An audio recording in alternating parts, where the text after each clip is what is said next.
Good morning, dear students. Today I welcome you all in our class of value education.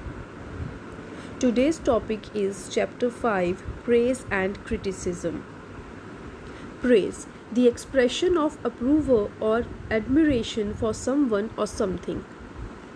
Criticism, the expression of disapproval of someone or something on the basis of perceived faults or mistakes. When to praise others. Too much praise can give rise to ego and pride in a person. Not getting deserving level of praise can hinder confidence. Some people think much praise can help children in getting more motivated, confident and more determined to take and solve challenges. Praise should be reasonable and specific. Realistic and attainable standards should be there. Praise should be for a thing that is somewhat difficult to achieve.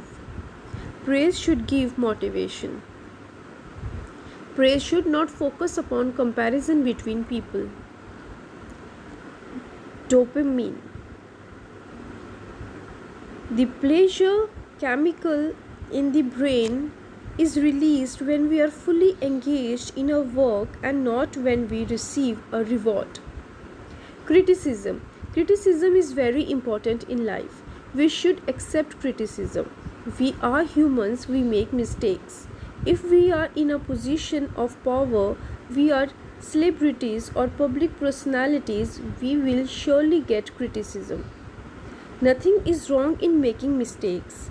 Criticism can make us better and charge us. Criticism can make us a more determined, confident person. When we accept criticism gracefully, it can recharge us and inspire us to do better.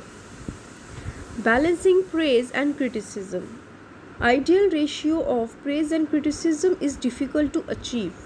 It varies from person to person. Average ratio is 6 positive comments for every negative one. Performance gets affected when negative comments are more than positive ones. Whenever you get a negative comment, try to balance that feedback with positive comments. We want to get appreciation from parents, siblings, friends, and teachers.